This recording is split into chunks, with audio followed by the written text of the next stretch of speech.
on to our hot topic this evening then.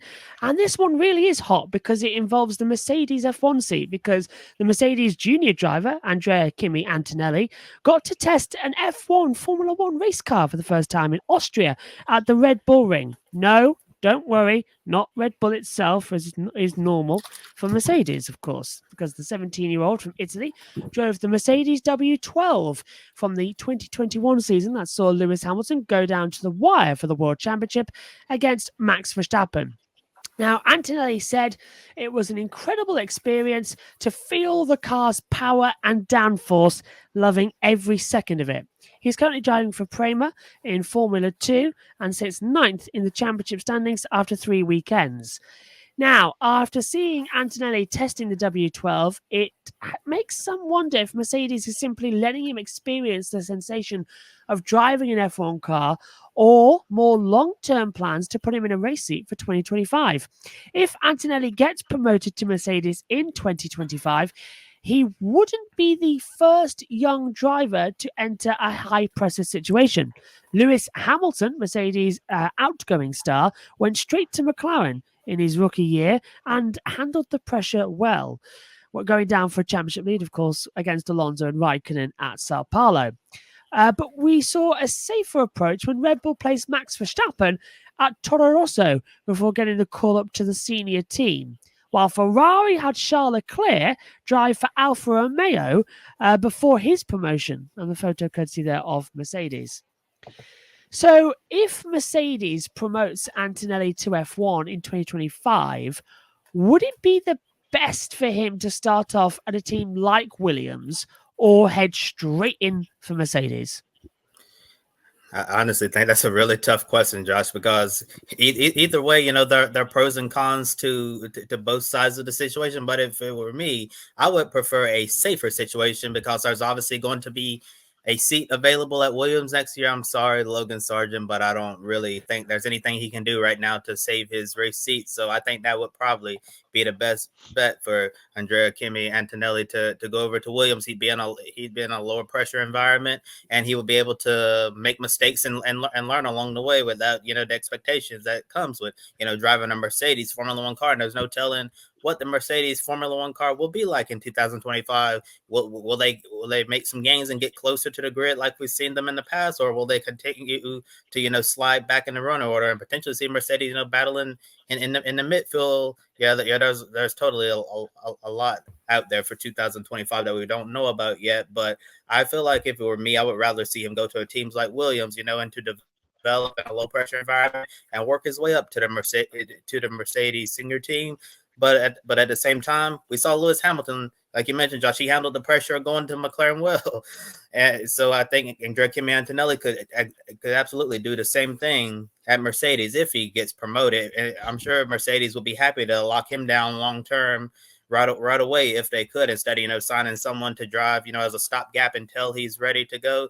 But given what we've seen from Antonelli in the past, it would not surprise me if we see him in Formula One in 2025. I guess the big question is, where will it be? Will it be at Williams in a low pressure environment, or could it be a high pressure situation where he's teammates with George Russell? It's certainly going to be interesting to follow this story in the next weeks and months ahead, because we're several months away from getting an answer on what Antonelli is going to be doing in 2025.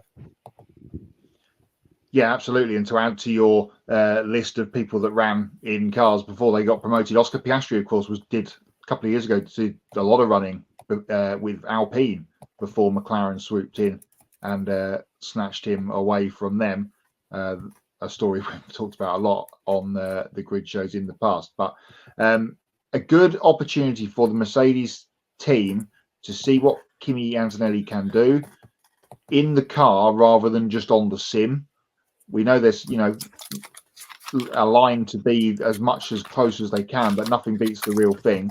So they will have all the data come back from the running that was done, and only they will know how good or badly that day went.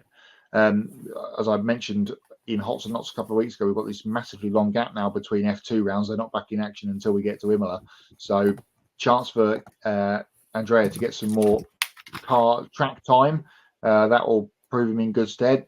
Prema, who had a tricky start to the season, of course, with very rough Bahrain, and then Ollie Behrman making the move up to Ferrari at Jeddah. We'll still have to see how they progress through the season. So we could see both of those Prema drivers in Formula One in 2025. But he's still my pick to go straight in at Mercedes in place of Lewis for next season, unless something drastic happens elsewhere, especially with the Fernando Alonso news that we've had since we were last on air with Grid Tonight, of course, him signing his new extended contract with Aston Martin. So Antonelli's still my pick, but as I say, only Mercedes will know how well or badly his test went at the Red Bull Ring. Interesting question here from Josh T. Would he be the youngest ever in terms of driver in Formula One? And specifically on that, the follow-up question would be, what race this year, as well, if it's on there, what race this year do you think Antonelli will get his FP1 drive? So there's a two-part question here. One, if he gets to drive next year, would he be the youngest ever F1 driver in history? Answer to that, no, because that, I believe, would still be Max Verstappen, who got it at 18, or was it 17 years old? Wasn't he when he started? Because he was 18 when he won. He was 18 when he won. He was 17 when he started in Melbourne. I'm looking at the list now, Josh. Yeah. It says Max Verstappen is the youngest driver to ever start an F1 race at 17 years and 166 days old. And the second was Lance Stroll at 18 years, 148 days. Third is Ollie Behrman, 18 years, 305 days. And Lando Norris, fourth youngest driver at 19 years, 124 days, started F1 race. And then Fernando Alonso is the only other active F1 driver on that list at 19 years and 218 days. Oh, and interesting about Alonso, he by the end of his contract, he'll be the oldest driver in F1 for over 45 years since he'll be 45, won't he? But he'll since 1978, maybe. No, that's when he died. 75 then for Graham Hill. Yeah. When he ran his own team, Graham Hill Racing, and he of course entered the Monaco Grand Prix, didn't qualify, and then was like, "That's it. Bye-bye, I'm not doing this anymore," which was very painful for him as well, because he wanted to keep driving, but he knew he wasn't fast enough anymore. And not qualifying for Monaco really, really upset him. If you haven't seen Driven, the Graham Hill story, I implore you, go watch it. I think it's on YouTube and Dailymotion. Such an amazing documentary as well, and such an amazing man.